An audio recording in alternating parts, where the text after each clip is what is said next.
Dragon Masters, Rise of the Earth Dragon by Tracy West, illustrated by Graham Howells. Chapter 1. To the Castle. Drake didn't see the king's soldiers coming. He was busy digging in the onion patch. He pulled out a fat, white onion. A worm crawled on it. Drake didn't mind the worm. He was the son of a farmer. His family had been growing onions in the kingdom of Bracken forever. He would spend his life digging up onions, whether he wanted to or not. Drake picked up the worm. "Hello, little guy," he said. Then he put the worm back in the dirt. "Are you Drake?" a loud voice asked behind him. Drake jumped and turned around. One of the king's soldiers rode up on a black horse. He had a yellow beard.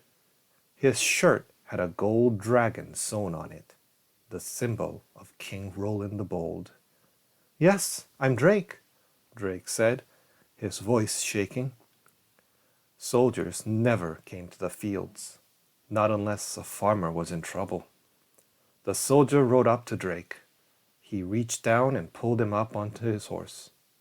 Hey, what are you doing?" Drake yelled. The soldier didn't answer. Drake's mom ran out of their hut. "Wait, where are you taking my boy?" she yelled. "To King Roland," the soldier said. Drake's heart jumped a little.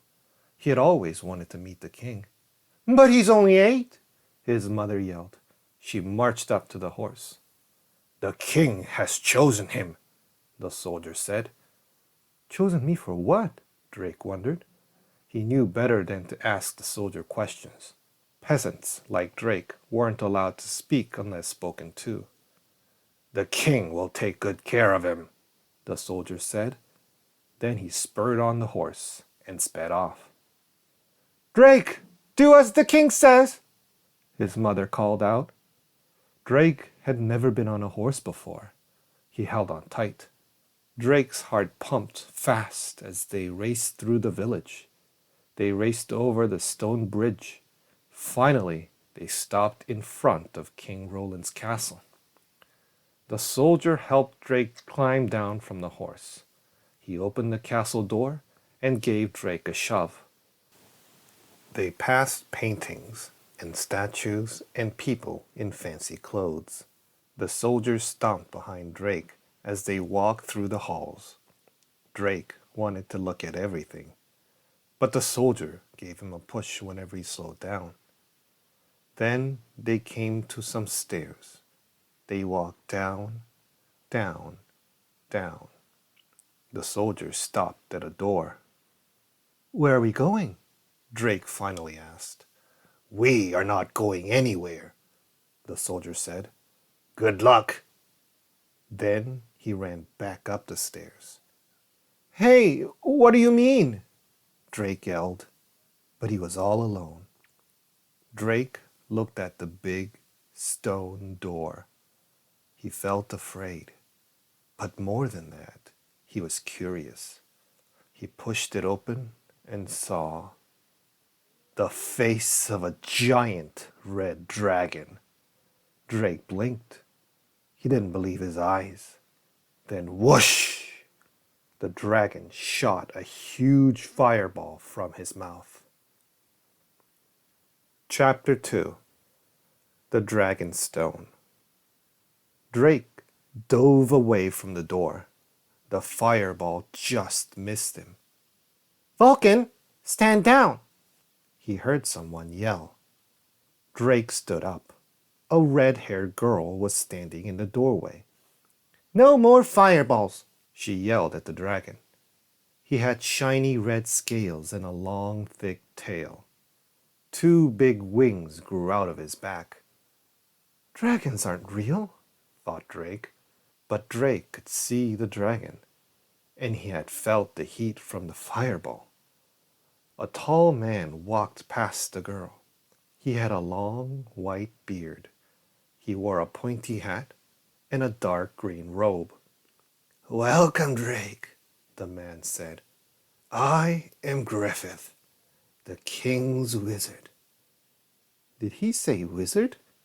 Drake had so many questions. Is that a dragon? He asked. He's not just a dragon, said the girl. He's my dragon. Vulcan is the best dragon in the kingdom. Drake, meet Rory, Griffith said. Rory, please take Vulcan away. Tell the others I will be there shortly. Others, Drake thought. The girl sighed. Fine, let's go, Vulcan. She led the dragon away.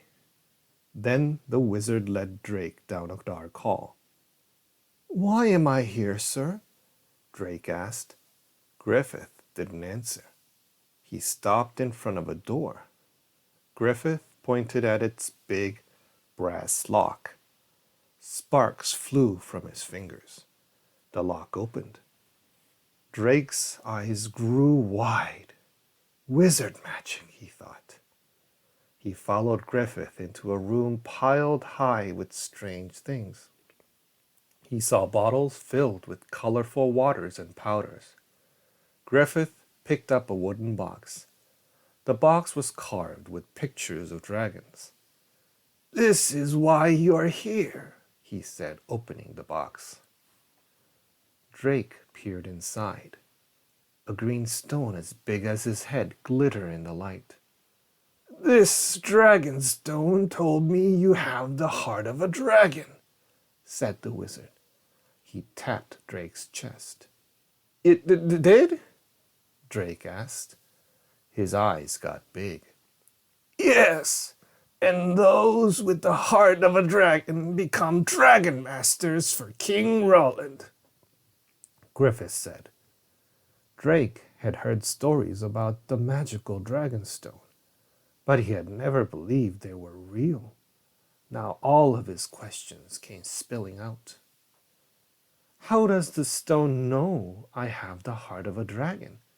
And how did you find me? And what's a dragon master? And why does King Roland want dragon masters?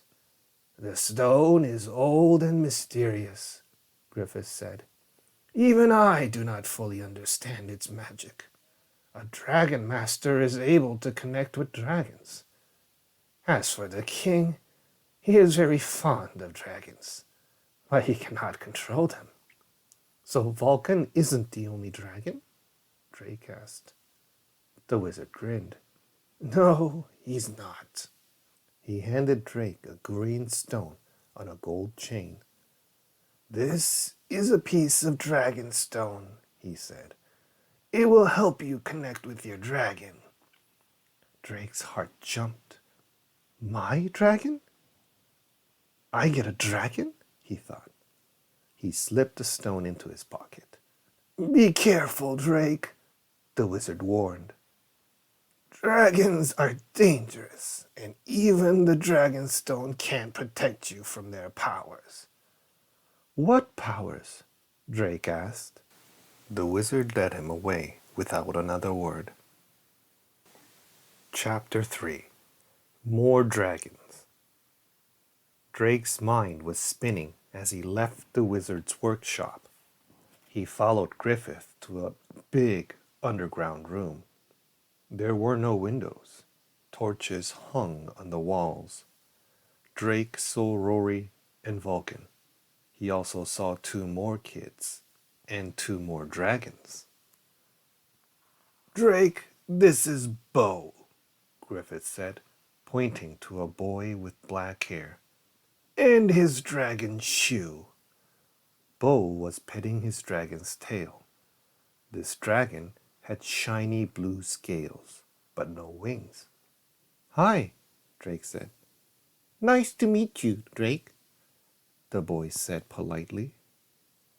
Griffith led Drake over to a girl with long black hair.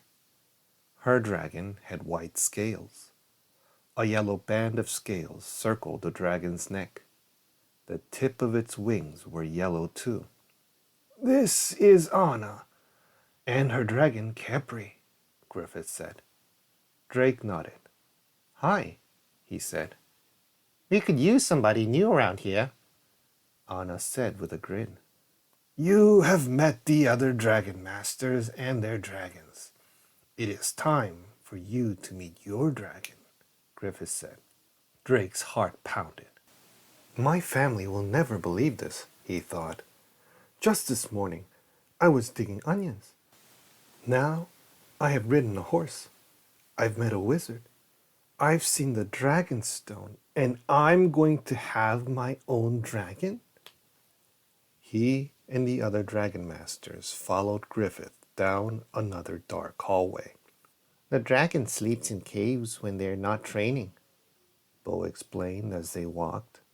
Vulcan's cave is the biggest, bragged Rory. Griffith stopped in front of a small cave. Wooden bars covered the cave. Drake, meet your dragon, the wizard said.